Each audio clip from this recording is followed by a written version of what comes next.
Every town has a dark side.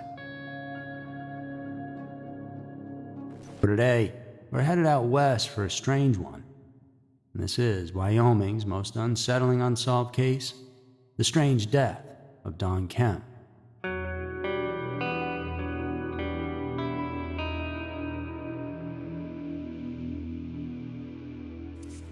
To understand what happened to Don, you have to first understand who he was before that drive out west, when everything went south, so to speak.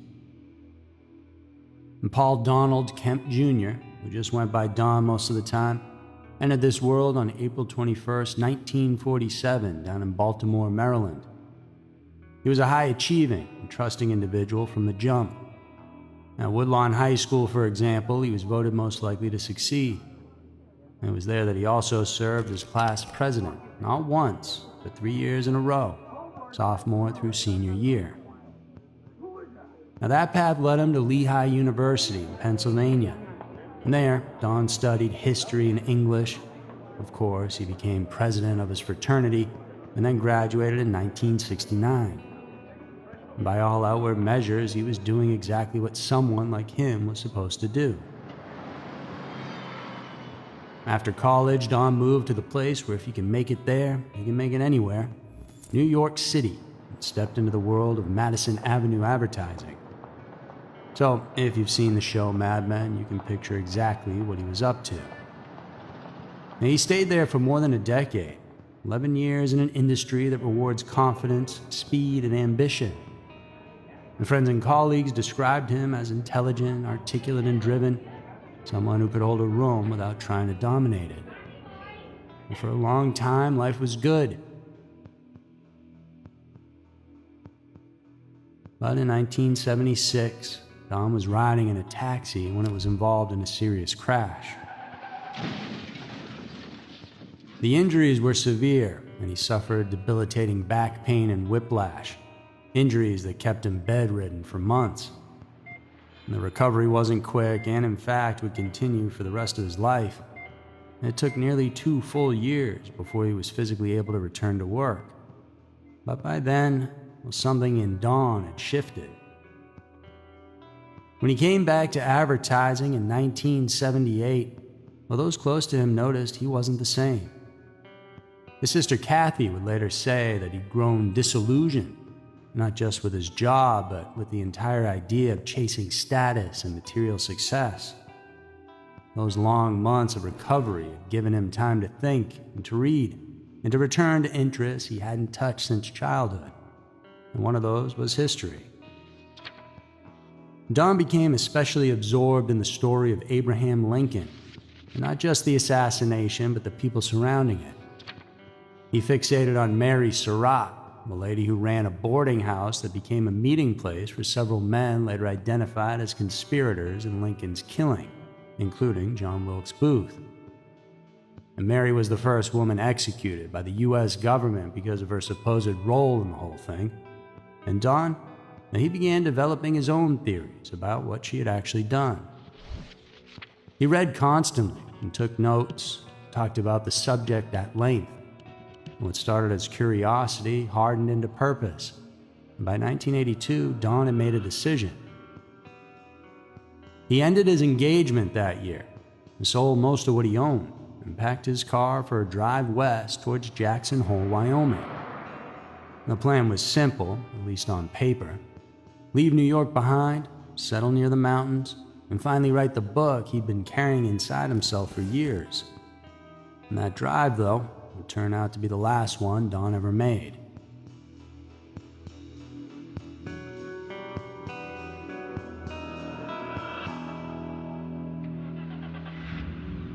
In September of '82, Don did indeed pack up his Chevy Blazer and started the long drive west. Along the way, he stayed in close contact with his family, sent postcards, made regular phone calls. Nothing about his tone suggested distress or uncertainty. If anything, he sounded steady and focused and excited about the road ahead. His last postcard arrived from North Platte, Nebraska, postmarked November 12th. 2 days earlier, on November 10th, Don spoke with his mother, Mary. He told her everything was fine, that the trip was going well. But before hanging up, he added something that caught her off guard. He said, "Mom, I really love you."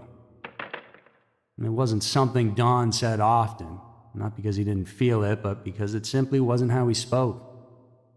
Years later, Mary would remember that moment clearly. The words and how he expressed them was just different than regular old Don.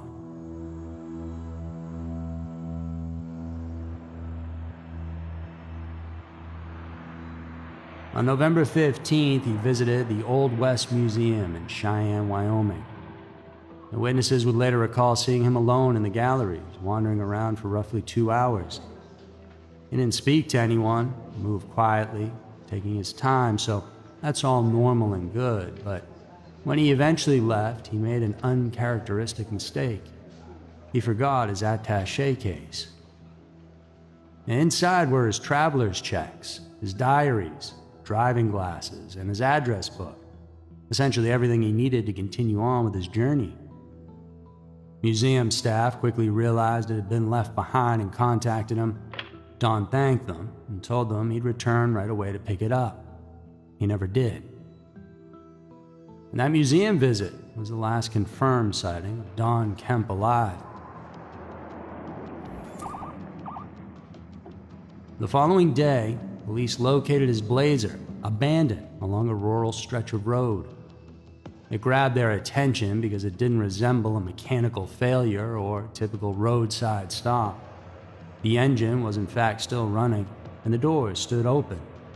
And personal belongings of his were also scattered across the roadway. And leading away from the vehicle was a single set of footprints, heading north, out into the open prairie. The searchers followed those tracks through a light dusting of snow. About a mile from the Blazer, they found a duffel bag, and inside were clothes, laundry soap, and a teapot, all identified as belonging to Don. And the footprints continued for another 5 miles after that, and they ended at an abandoned barn. Nearby investigators found a small pile of sticks arranged carefully, as if someone had intended to start a fire. Scattered around that area were 3 of Don Kemp's socks as well. But there were no footprints leading away from the barn. None at all. In every direction around the structure, the snow remained untouched, flat, smooth, and undisturbed. The search party went over the area carefully, checking inside the barn, circling it, looking for any indication that Don had found some way to leave without leaving tracks behind. And they found nothing. So they had to have missed something. I mean, Don must be somewhere. With the ground offering no answers, police turned to the air. And for nearly 2 hours, helicopters flew low over the search zone, scanning the prairie below. From above, the land stretched endlessly in every direction, wide open and nearly featureless. In terrain like that, a person should have been visible from miles away. But again, there was nothing. On the 3rd day of the search, a powerful blizzard swept across Wyoming. Visibility dropped to near zero.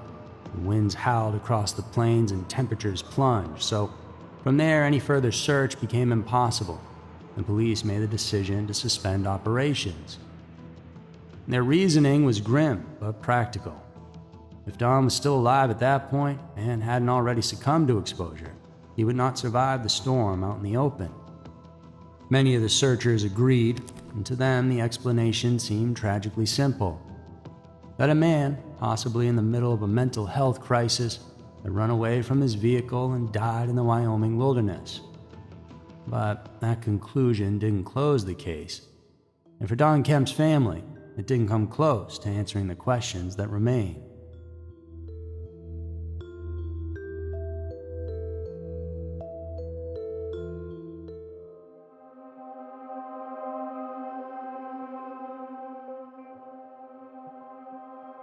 In April of 1983, 5 months after Don's disappearance, a woman named Judy Aiello returned home from an extended vacation in Europe. Judy had worked with Don for nearly 10 years at their advertising firm in NYC, and they were fairly close friends because of this. Though while she was overseas, she had no idea Dawn was missing. No one had been able to reach her. And when she got home and checked her answering machine, she found at least 5 messages waiting. The caller never gave his name, but Judy didn't need one. She was certain it was Dawn's voice. She had worked alongside him almost every day for an entire decade. The voice on the tape sounded strained, urgent, almost panicked. Much of what he said was hard to make out, but one message came through clearly. "I must talk to you." Then he left a phone number, and here's where things take a turn.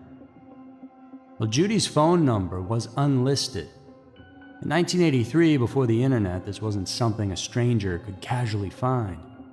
To have that number, he either knew her personally like Dawn had, or had access to private records. When Judy dialed the number back, a man answered, and she asked if Don Kemp was there, explaining she was returning his call. There was a pause, and the man said yes, then almost immediately corrected himself and said no. Judy pressed on, asking him to pass along a message that she had called, and he agreed and then hung up. The next day, Judy tried again, and this time when she asked for Dawn, the man shut the conversation down completely. And he said he didn't know anyone by that name and ended the call. When authorities later traced the messages, they uncovered something that shouldn't have been possible. At least, not if Dawn had died in that Wyoming blizzard months earlier. Well, the calls had originated from a rented trailer in Casper, Wyoming, roughly 150 miles from where Dawn's Chevy Blazer had been found abandoned. And they hadn't been made just once. Phone records showed multiple calls on 3 separate dates.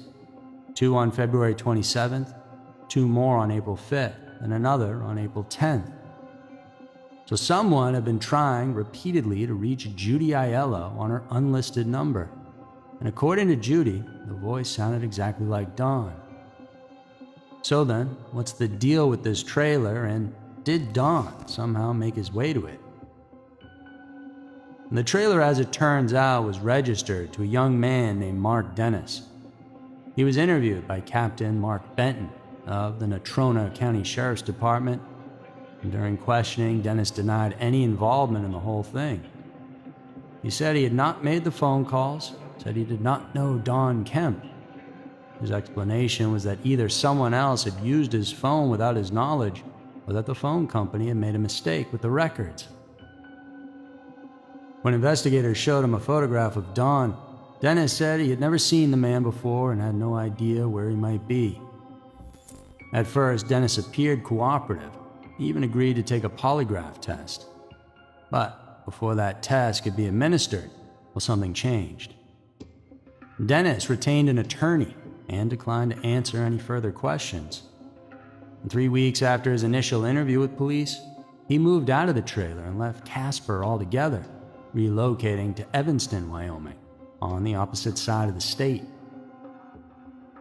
Despite the abrupt end to his cooperation and the sudden move, law enforcement later stated they have no evidence that Mark was involved in Dawn's disappearance beyond the unexplained phone calls. In their view, he was not a suspect. And officially, the matter ended there. Mark Dennis was simply an unfortunate bystander caught up in a confusing situation.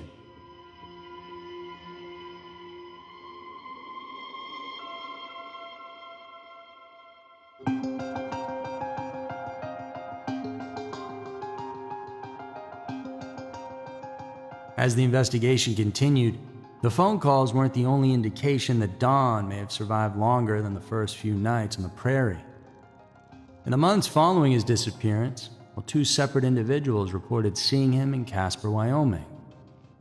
One sighting came from a traveling Abraham Lincoln exhibition, exactly the kind of event that would have drawn Don in, given his intense focus on the 16th president. Another report came from a local bar, where a bartender later told Don's mother Mary that he distinctly remembered serving a man who matched Don's description.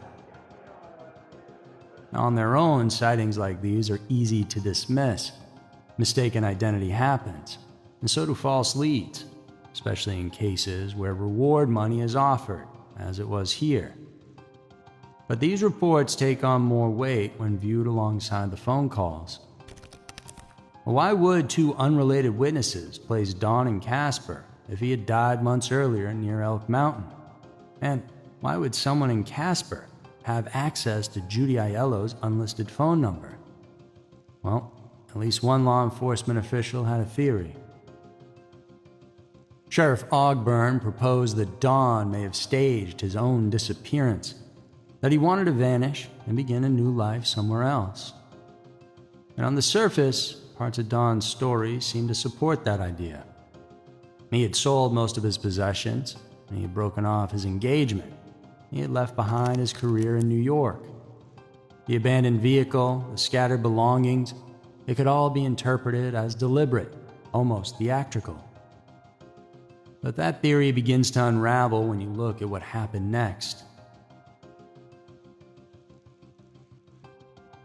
On October 4th, 1985, nearly 3 years after Don disappeared, a group of deer hunters from Michigan were traveling through an area known as Willow Spring. It sat roughly 4 to 6 miles north of Wagon Hound Rest Area, where Don's blazer had been found. And there, they came across the skeletal remains of a person. Alongside the bones were a social security card and a driver's license, both bearing the name Don Kemp. Sheriff Ogburn moved quickly. Before any formal identification was completed, before dental records were compared or forensic analysis was finished, he spoke with the press. His conclusion was definitive. Don Kemp, he said, had walked away from his vehicle, become disoriented as a blizzard approached, and died of exposure, likely on the second or third day after his disappearance. An autopsy would later support death by exposure, finding no evidence of foul play, but that explanation still raised questions it couldn't fully answer. The location where Don's remains were found had been searched multiple times during the original investigation. The searchers had covered that area on foot. Deputy Johnson had flown over it repeatedly as well. The terrain wasn't hidden or remote. It lay directly along the path of the footprints investigators had followed years earlier, out in the open, flat and unobstructed. Perhaps Don wasn't in that spot when searchers were looking. He only ended up there after they left. But still, that means he was in that area. So the fact that he wasn't seen by people on the ground or in the air means that it's possible he was hiding and didn't want to be found, even if he were freezing to death. You can argue that possibility, even if it doesn't make a ton of logical sense. Maybe he survived into the 4th day, so the searchers didn't find him. But then, who made those phone calls to Judy in February and April of '83? And who was seen at the Abraham Lincoln exhibit in Casper? Who spoke to Jody on the phone, initially admitting Don was there before changing the story? All these questions make it hard to form a coherent narrative.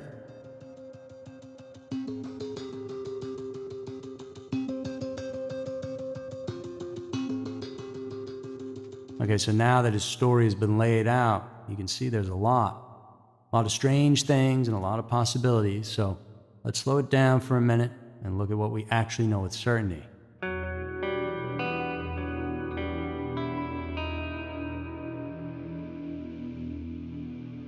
Don left his attaché case behind at the museum in Cheyenne, and inside that case was his address book, a book that would have contained Judy Aiello's unlisted phone number.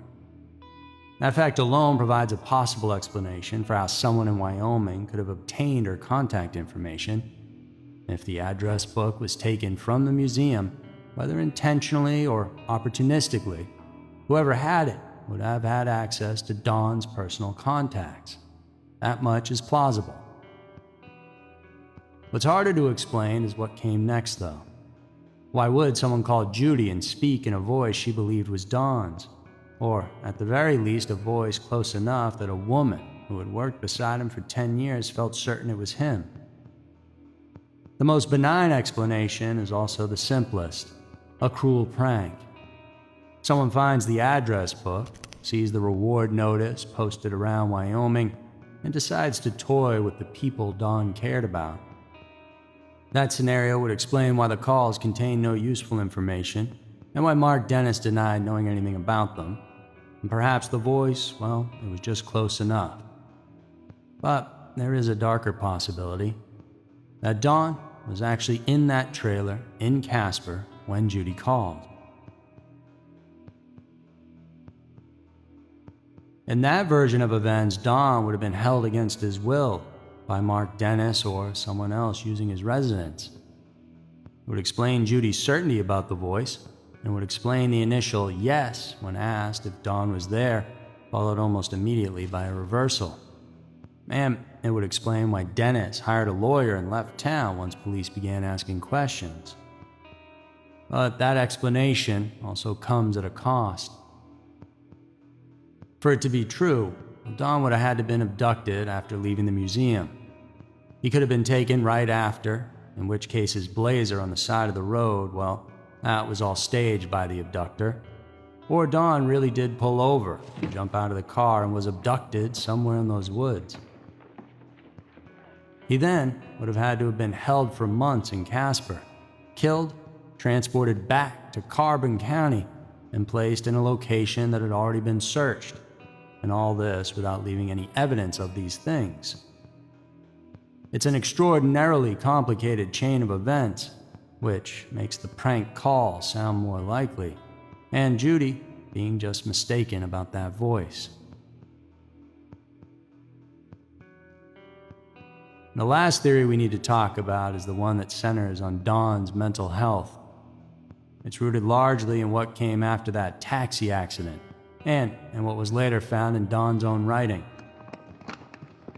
Inside the attaché case recovered from the museum were Don's diaries, and some entries reference spiritualism and grand, almost divinely inspired ideas.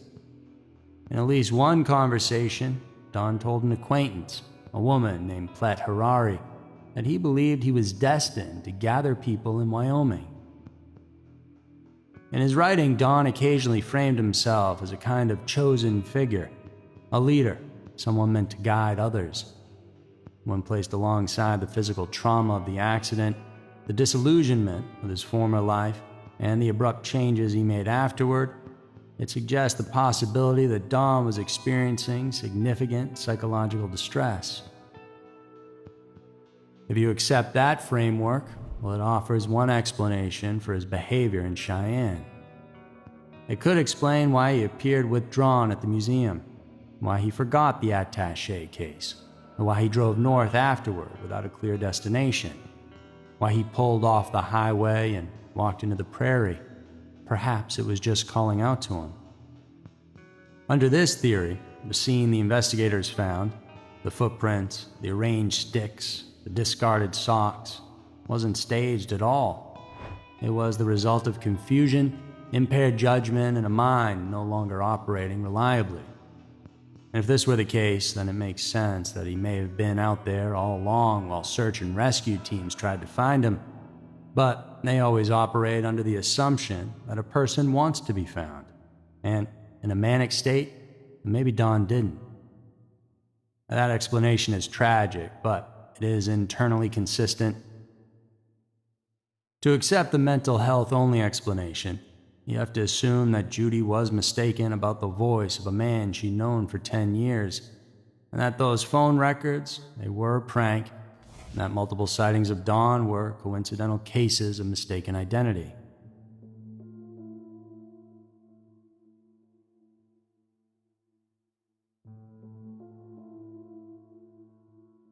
So then, either Don died alone, accidentally in the prairie, wandering around in a bad headspace until he succumbed to exposure, or someone intervened, abducted or killed him, and went to extraordinary lengths to make his death look like a solitary walk into the wilderness. The first explanation is simpler, and it's also the one the authorities ultimately accepted. The case, though, went cold, and it has never officially been closed. In 2014, Mary Kemp died at 86, still believing that Mark Dennis is the one who killed her son. And if that man is still alive, he's never spoken publicly about the case. No journalist has ever tracked him down for an interview. No researcher knows what happened to him after he left Casper. And he faded just as completely as Don Kemp disappeared in that Wyoming prairie. Don Kemp walked away from his Blazer on November 16th of 1982. Where he went exactly after that and what happened in the months before his body was found remains an unsolved mystery.